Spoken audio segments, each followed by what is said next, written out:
everyone, Harriet here. So I haven't done a video in a while, and this one's going to be a bit different. This is going to be me talking about me being in hospital, because you might have noticed that, I don't know, I kind of disappeared for a while on Facebook and Twitter and all the social media sites. So on the 29th of April, I went to Mayday A&E because I had really bad stomach pains and back pains. It kind of felt like hot knives being stuck in you, and it's something I've been suffering with for a while, and it would keep me up at night. I thought it was just back pains, or I thought it was a kidney infection, but I didn't know what it was. I went to the doctors about it, they did blood tests.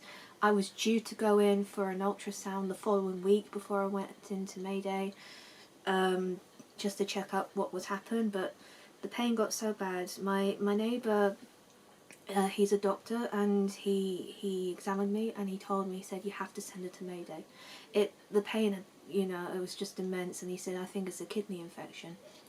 So I went to Mayday. I went in about 7:30. I was seen about 9 o'clock from what I remember, so it wasn't long of a wait. Usually you wait a lot longer. They took my bloods, they examined me over. I waited a while in a bed, then I was sent upstairs to another department. I was sent to a ward where they were doing blood tests, where they were checking out the blood tests. And then the pain got really bad to the point I was on the floor, literally just crying with pain. And my mum and dad, and then my dad brought David along as well. If you don't know, David's my boyfriend, if you don't follow me on Facebook or Twitter. And yeah, the pain got so bad, they put me in a bed. I don't remember much after that. I was told I was put on morphine to help ease the pain, and I remember then being in a ward, and I don't remember much after that. It's weird because I have a faint memory of being in the hospital when I began, but I just remember the pain got so bad, I said, could you please operate on me? It just got to that stage. It was just like, I've had enough, to get it over with. It was when I was in the high dependency unit, when it got really bad, the pain, and then that's when I said, you have to operate, I have to get it over with, whatever's wrong with me. And my parents were with me at the time, and sorry, I keep umming and ahhing because it's just still relaying, still in my memory. So they put me in an induced coma, and what actually happened was, and I was told this was the worst case by my parents, that this is the worst case that the high dependency unit and the ITU, or critical care, had seen. I had gallstones. I still have them, and I'm going to have an operation to remove them, but I'll talk about that in a bit. And one had got stuck in the tube. This is what I've been told, I could be wrong. One got stuck in the tube and it got blocked, so then my pancreas started getting inflamed, and it started, the pancreas helps, help clear blood poisoning. If I'm wrong, my biology is out the window, I apologise.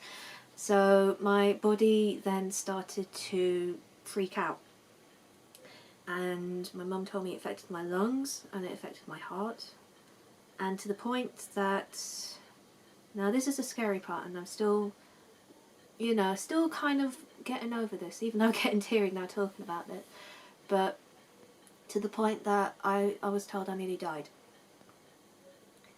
And that's a scary thought, thinking that you nearly died. And yeah, that's kind of, being told that, it's kind of, it's one of the things that kind of make you realise, how you've lived your life. you know, you kind of reassess your life a little bit. So I'm thinking things in a different light now. I've always been very apologetic for what I've done, anything I've done, even if it's just like I've bumped into someone or something minute, and I've always apologised for it. So that's going out the window now straight away.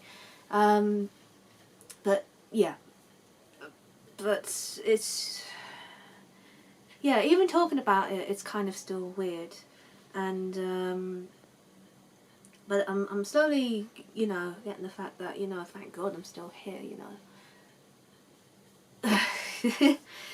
I asked my mum today what day I finally woke up, and she told me it was the 12th of May. I wasn't fully aware of my surroundings.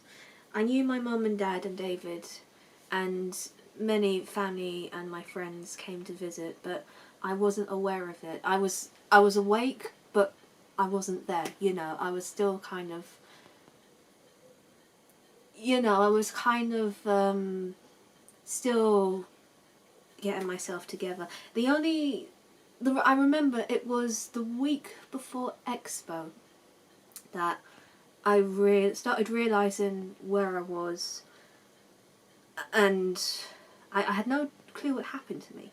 It was only fed to me through my parents. And at this point I was attached to a ventilator and I had a breathing apparatus on me. I had a trachea down my throat, so I couldn't talk. The only way I could, say, talk to the nurses was through mouthing, and I had to learn how to write again. So I asked my parents to kind of bring in a book and a pen for me. Later on I was given a whiteboard and a pen to help say to the nurses what I needed, because I was given one-on-one treatment, which was great.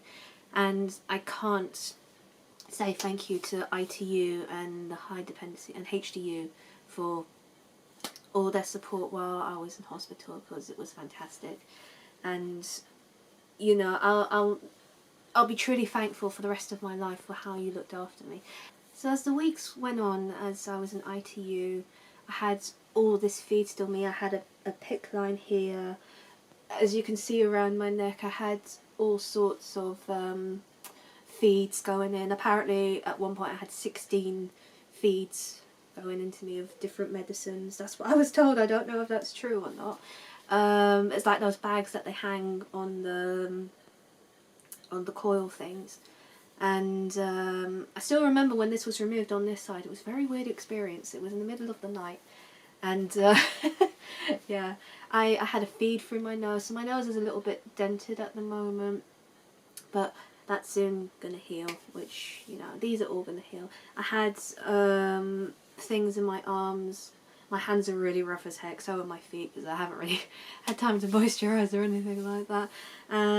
Where they took blood from me so they could check and see that I'm okay. So day by day I was getting better. I started doing physio, because after 5 weeks in the bed, you're kind of lying literally just on your back. You're doing nothing else, lying on your back. So when you start walking again, it's your body is completely heavy. You even standing up, my head was like, oh, you go completely dizzy. And when I walked again for the first time, or when I stood, it was literally like I was about to fall over. It was just weird, very weird. But now I'm walking again slowly. My body's not as heavy. I can sit up now, as you can see, and I don't feel dizzy. When I walk, I'm not dizzy. So the only thing now is just getting my legs back to where they were. My right foot is currently numb, which is a horrible sensation, but I'm hoping that'll get back to normal. My taste buds weren't great to begin with, but now my taste buds are slowly kicking in. But I'm on a special diet at the moment that I can't eat certain foods, because I have to keep the pancreas, have to keep it tame, because I have to go in for an operation soon to remove my gallbladder, because apparently I have 8 to 10 stones in there, and the largest being 2.3 centimetres. So I don't want anything to happen before I go in. I just want everything to be okay before I go in. So after bit by bit everything was being taken out. And then I was moved up to the ward, and I was there for, I think, less than a week. I can't remember now. Because when you're in hospital, the days just kind of meld into one. You don't know what day it is, you don't know what date it is. I only remembered about Expo because I thought, oh no, I had to take photos and no one's going to know where I am. So that's why I updated. That was when I realised, oh God, I haven't actually looked at my phone. And when I finally switched it on for the first time, I had a lot of messages asking where I was I okay? So my hands, they're still okay, they're still a bit jittery. My left hand's worse than my right hand, but I had to learn how to kind of write a message again, and I made so many mistakes, and I know it took me about 40 minutes to write that message in regards to why I was absent for a while, because my hands were shaking. I kept making so many mistakes. Yeah, that was fun. Learn how to do that again. It was weird missing Expo this year, though I wasn't upset I didn't go. My main priority was to get well, though I know I had everyone's back when I told them what happened. But no one knew why I was in hospital. That's why I'm making this video now, because I never fully explained why. I thought I had an operation on... I thought I had my gallbladder removed. That's the reason why I thought I was... while I was asleep. And while I was in induced coma, jeez Louise, the dreams I had. I don't want to talk about them because they're very strange, and they're ones that I don't really want to talk about, though I did stalk I did talk to a psychotherapist before I left in regards to my dreams, so I feel a lot better talking to her about it, and she explained what the dreams were about, so they have helped. Though I was so glad the day I came home. I really was. It was just such a relief, though it was strange because a few days before my parents took me outside for the first time in a wheelchair, and even being outside, seeing a bus, seeing a car, seeing a dog, you know, it's the little things. It's just, oh my God, it's been a while since I've seen these things.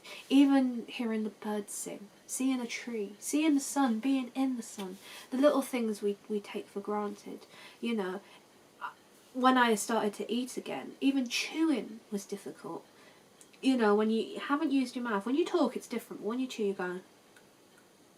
And having Rice Krispies, it was the same day, I think it was the day after I had my trachea removed by the lovely Leela, my second mother.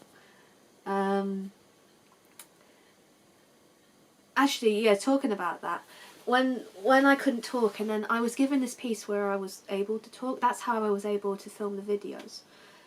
But the way it was done, it was kind of, air was being, it's like an aardvark, my brother told me. Air was being pushed in, and I was breathing in air, but it was kind of being pushed out. It's a weird feeling.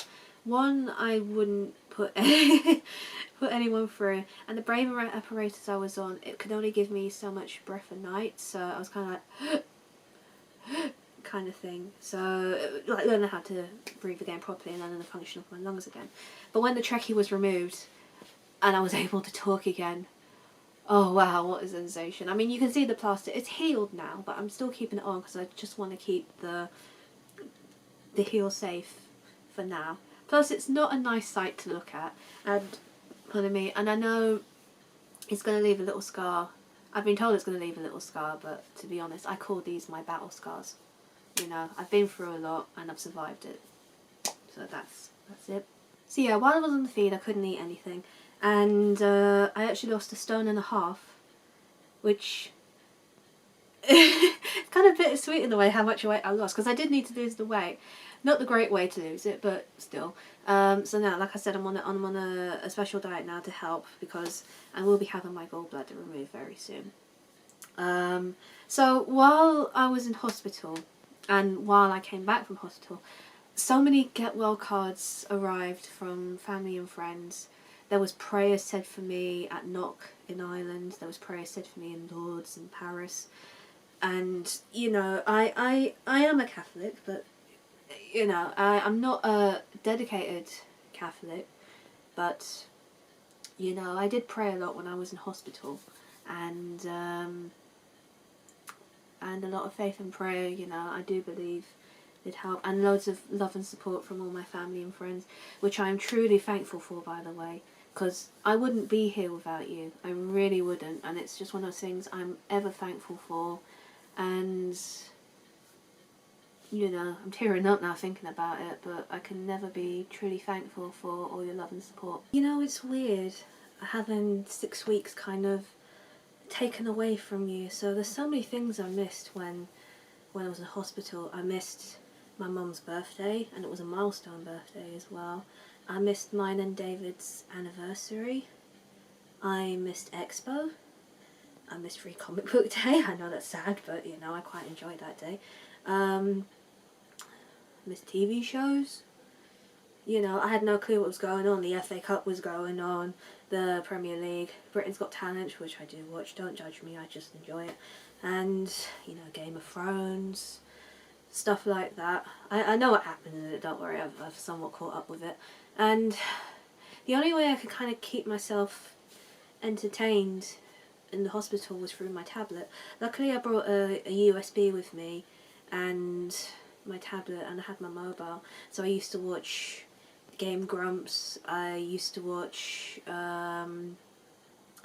what else did I watch? I watched WWE stuff and other YouTubers that kind of kept me entertained. That was the only thing that kind of kept me entertained, as well as listening to my music each time, every day. And, you know, and then I had my mobile, which is how I was able to keep in contact with people on Facebook. So, coming back now, you know, I went in April, and now it's nearly mid-June. So yeah, it's kind of strange, but, you know, slowly learning learning what happened while I was in the hospital, stuff like that. It's strange, but, you know, you get to know. I missed out on wrestling stuff. I missed out on 2 pay-per-views as well, which is strange. But David kept me in the loop, and luckily there was a few nurses in the hospitals who was into gaming and wrestling as well, so I was kept up to date with what was happening, so that was cool. So very quickly, because this video is running out very quickly, while I was in hospital, I received a few gifts. So this is from my cousin Alison, and it's Together It Makes a Family. So it has my name, my mum's name, and my dad's name.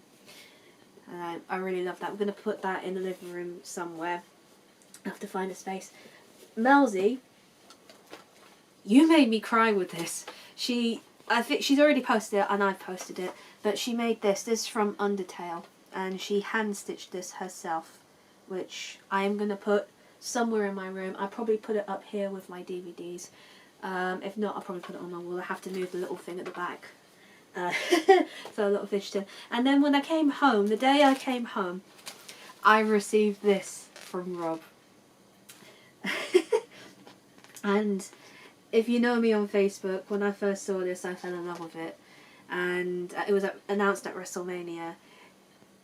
I know how much this is, Rob, and I really am honoured you got me that. So thank you very much. And I will bring this to the next con. Now, speaking of cons, I will not be going to Well, I wasn't going anywhere. I was going to go to Star Wars Celebration. I won't be going to that. I won't be going to LAGC. Amicon, David cancelled because I'm not able for the trip. Main one I'm just going to try and aim for is October Expo. And I don't know if I'll be doing photography or not. It depends if my hands are able to, because I can only lift so much at the moment and the camera's pretty heavy. So it depends on my strength at the time. I will be going, the next thing I'll be going to is the wrestling, which is in September, because I'm aiming to go back to work at the beginning of September, because I think my operation will be around August. So that's the reason why I can't go to AMI either. So I'm going to finish up, because this video's, I've just checked and I've only got so many minutes left. So I just want to say thank you to Mayday Hospital, to the High Dependency Unit, to the ITU and to Queen's Ward for looking after me while I've been in hospital, because without your support and your care, I wouldn't, I wouldn't be here. To all my family and friends who visited me, because I wasn't aware for half of it, but I know some of you did come back and visit me, which is fantastic. And to everyone on Facebook and Twitter, to all my friends and to my family on there, for your support. I've had so much love, and I felt it while I was in hospital, and I just want to thank you all. I got loot crates. I've opened them. I'm not going to open them now, but the next box, which will be June's, I will open next time. I will be fully able to do that. So that's it from me, and regular stuff will assume very soon once I'm able to get these legs up and running again. So that's it from me. Bye. You know, it's weird having 6 weeks kind of taken away from you. So there's so many things I missed when I was in hospital. I missed my mum's birthday, and it was a milestone birthday as well. I missed mine and David's anniversary. I missed Expo. I missed Free Comic Book Day. I know that's sad, but you know, I quite enjoyed that day. Missed TV shows. You know, I had no clue what was going on. The FA Cup was going on, the Premier League, Britain's Got Talent, which I do watch, don't judge me, I just enjoy it. And, you know, Game of Thrones, stuff like that. I know what happened in it, don't worry, I've somewhat caught up with it. And the only way I could kind of keep myself entertained in the hospital was through my tablet. Luckily I brought a USB with me and my tablet, and I had my mobile, so I used to watch Game Grumps. I used to watch what else did I watch? I watched WWE stuff and other YouTubers. That kind of kept me entertained. That was the only thing that kind of kept me entertained, as well as listening to my music each time, every day. And you know, and then I had my mobile, which how I was able to keep in contact with people on Facebook. So coming back now, you know, I went in April, and now it's nearly mid-June. So yeah, it's kind of strange, but you know, slowly learning learning what happened while I was in the hospital, stuff like that. It's strange, but you know, you get to know. I missed out on wrestling stuff. I missed out on 2 pay-per-views as well, which is strange. But David kept me in the loop, and luckily there was a few nurses in hospitals who was into gaming and wrestling as well, so I was kept up to date with what was happening, so that was cool.